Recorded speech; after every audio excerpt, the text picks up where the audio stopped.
시편 49편 1절에서 20절까지 말씀 같이 읽음으로 받습니다. 시작.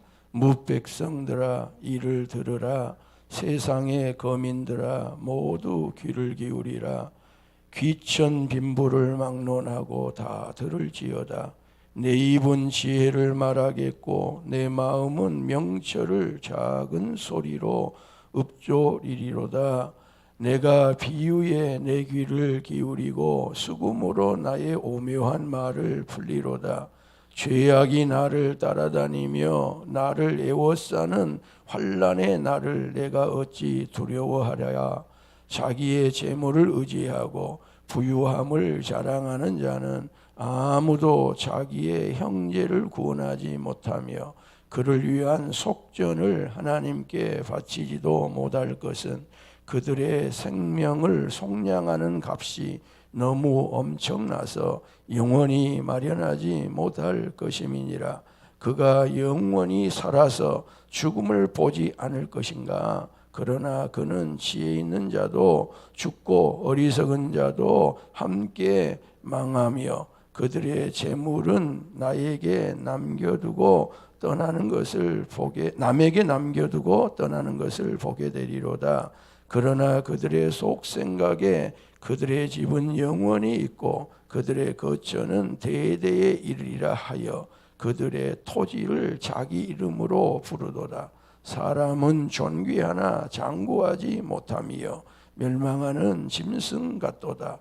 이것이 바로 어리석은 자들의 길이며 그들의 말을 기뻐하는 자들의 종말이로다.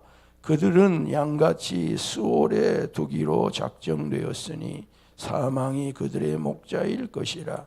정직한 자들이 아침에 그들을 다스리리니 그들의 아름다움은 소멸하고 수월이 그들의 거처가 되리라. 그러나 하나님은 나를 영접하시리니 이러므로 내 영혼을 수월의 권세에서 건져내시리로다. 사람이 치부하여 그의 집에 영광이 더할 때에 너는 두려워하지 말지어다. 그가 죽음에 가져가는 것이 없고 그의 영광이 그를 따라 내려가지 못함이로다. 그가 비록 생시에 자기를 축하하며 스스로 좋게 함으로 사람들에게 칭찬을 받을지라도 그들은 그들의 역대 조상들에게로 돌아가리니 영원히 빛을 보지 못하리로다. 존귀하나 깨닫지 못하는 사람은 멸망하는 짐승 같도다. 아멘. 아멘. 오늘 시인이 이 재물 문제로, 즉 돈의 문제로 상당히 압박을 받은 삶을 살았던 것 같아요. 어려운 삶을 살았던 것 같아요. 그리고 부유한 자들에게 멸시를 당하고 또 어려움을 당하고 천대를 당하면서 살았던 것 같아요. 그런 가운데 저가 한 깨달음이 있었으니 재물이 허무하다는 것이었습니다. 돈이라고 하는 것이 허무하다고 하는 것을 제가 깨닫고 나는 돈의 유혹에 넘어가지 아니하고 부유한 자들에게 굴복하지 아니하고 저들에게 머리를 조아리지 아니하고 어떤 어려움이 내게 온다 할지라도 나는 하나님만을 의지하면서 내 인생을 경영하며 내 인생을 살아가겠습니다. 그런 다짐을 했던 것 같아요. 그리고 그와 같은 다짐을 오늘 시에다가 넣어두고 있고요. 자기 신뿐만 아니라 무백성들에게 세상의 거민들에게 귀천 빈부를 막론하고 너가 부유한 자든 가난한 자든 어떤 형편을 가지고 살아가는 자든지 간에 돈이라고 하는 것이 허무한 것이라고 하는 것을 그것이 이 땅 위에서는 너가 너를 스스로 축하하고 스스로를 좋게 함으로 사람들에게 부러움의 대상이 되고 사람들에게 칭찬의 대상이 될지는 모르지만 그 돈이 한 생명도 속전값으로 지불할 수 없는 거라고 하는 것을 분명하게 오늘 성경이 우리에게 알려주고 있습니다. 자, 6절, 7절을 같이 한번 읽어보겠습니다.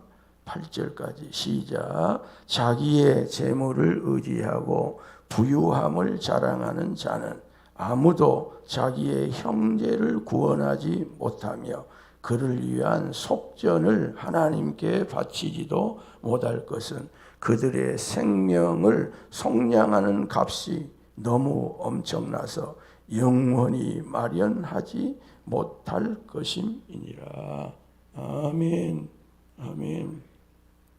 아무리 이 땅 위에 부유한 사람이랄지라도 부자랄지라도 그 돈의 총화를 가지고 어떤 형제 한 사람의 생명값을 대신할 수 없다는 겁니다. 그만큼 한 사람의 생명의 가치가, 한 사람의 목숨의 가치가 귀하고요.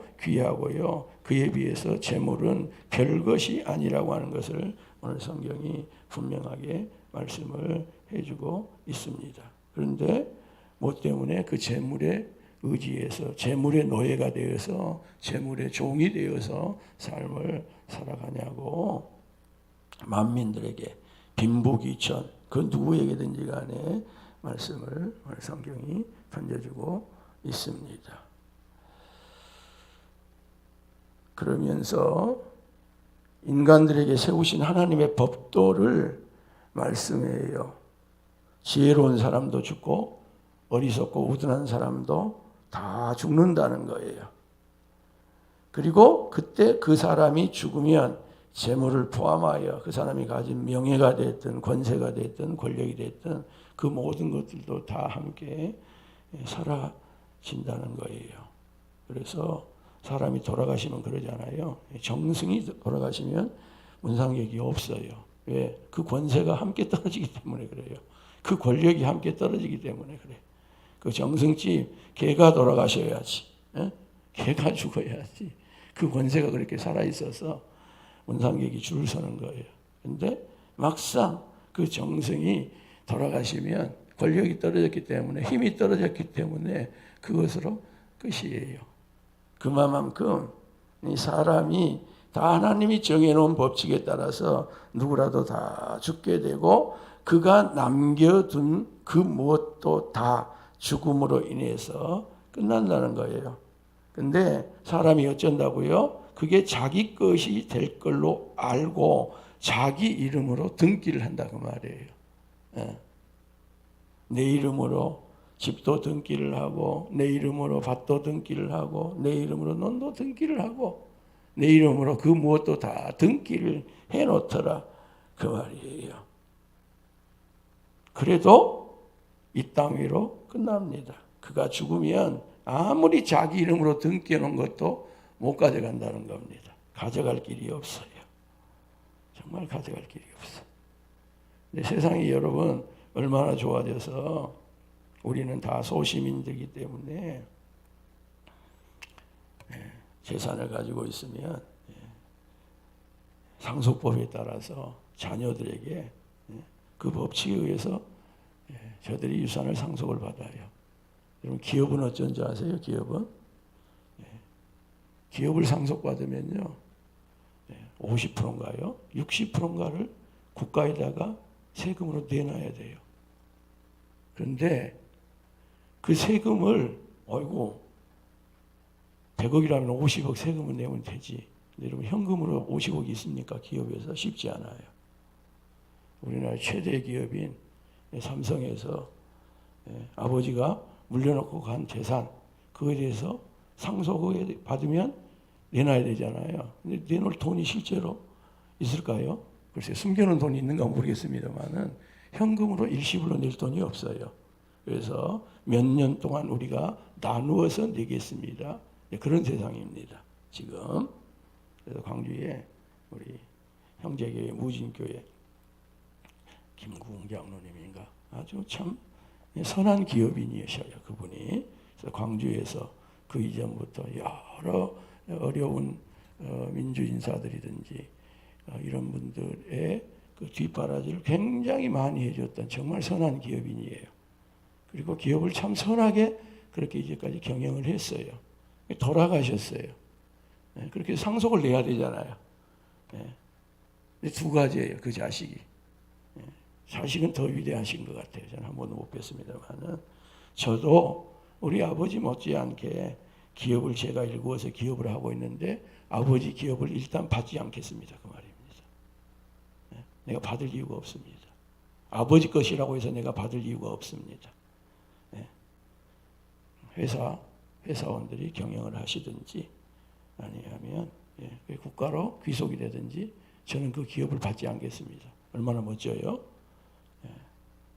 두 번째로는 방금 말씀드린 것처럼 그것을 상속받을 때에 세금을 내야 될 부분이 너무 커요. 너무 큰 거예요.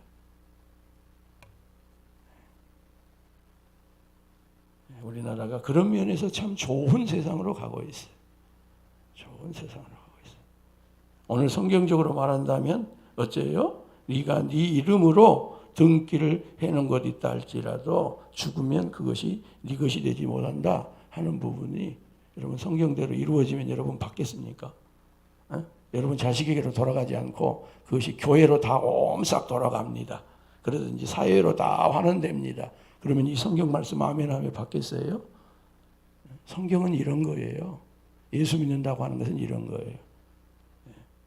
정말 오늘 우리 시대에 우리가 믿음이 있다면 시편 49편에 이 말씀이 있는데 우리 이 말씀을 이룹시다. 이 말씀대로 합시다. 이 말씀에 순종합시다. 그런다면 오늘날 그리스도인들을 세상이 욕하겠습니까? 저 사람들은 우리와 다른 사람. 그리스도인이라고 하는 뜻이 뭐예요? 우리와 다르다고 하는 것입니다. 저 사람들은 우리와 달리 생각하고 우리와 달리 행동하고 우리와 달리 뭔가를 하는 사람, 그게 그리스도인이라고 하는 거예요. 그렇게 해서 안디옥 교회가 그런 인정을, 칭찬을 사실은 받은 것이거든요. 자, 아무튼 그래서 생시에 자신의 재물의 힘으로 영광을 얻었다 한들, 세상에서 칭찬을 받았다 한들, 권세와 힘을 누렸다 한들, 그가 거할 곳은 무덤, 그가 들어갈 곳은 무덤이라는 거예요.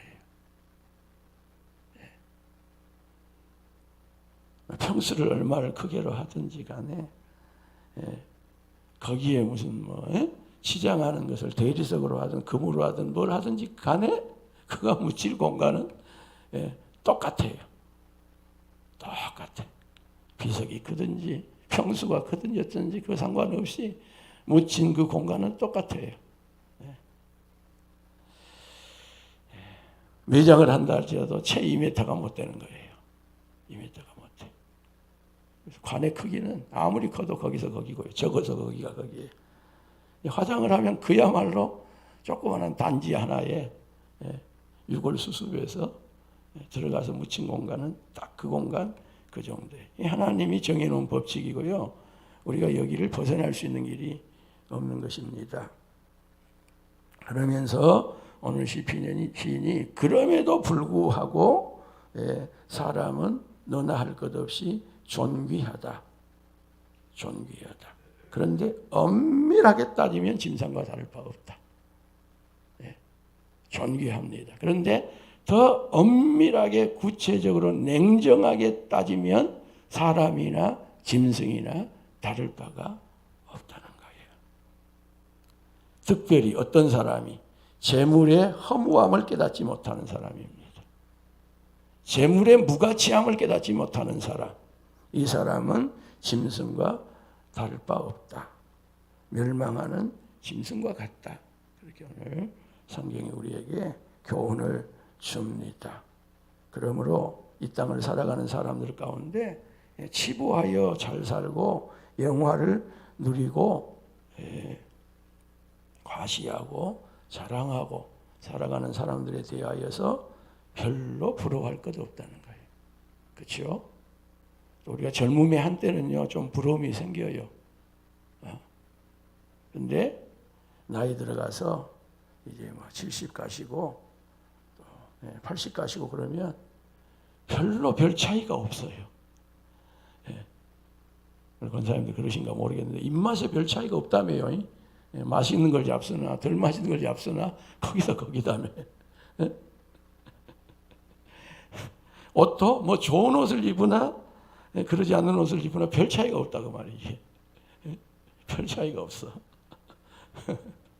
젊어서는 그 차이가 좀 느껴지고 하는데 이제 천국 갈 때가 되어지면 별로 차이가 없어.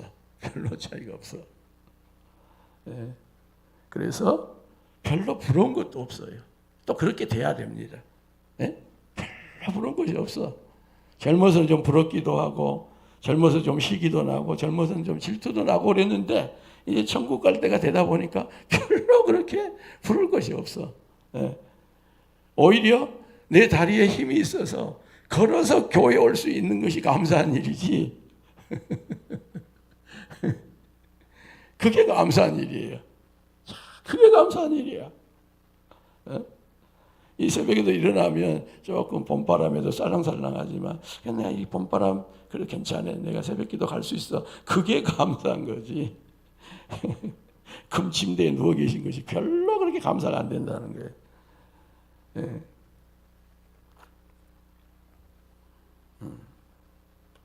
우리가 천국 준비를 지금 하고 있는 것입니다. 사실은. 천국의 신부로서의 준비가 되고 있는 겁니다. 이미 여러분들 다 그런 것을 뛰어넘은 줄로 제가 믿습니다. 그래서 오직 하나님 의지하며 가기를 원합니다. 하나님 말에 신뢰하며 갈 수 있기를 원합니다. 성도는 허무한 것들에 붙들리는 것이 아니라 그와 같은 것들에 시기하고 질투하는 것이 아니라 또 누군가가 나보다 더 잘 살고 부유하게 살면 축하해주고 축복해주고 그러면서 우리는 더욱 하나님을 굳게 의지하며 하나님 붙들며 믿음 생활 해가는 것, 이게 우리에게 남은 과제예요. 남은 숙제입니다. 세상 그 어떤 유혹에도 우리 모두 흔들리지 않기를 원합니다. 그런 것들 때문에 넘어지지 않기를 원하고요.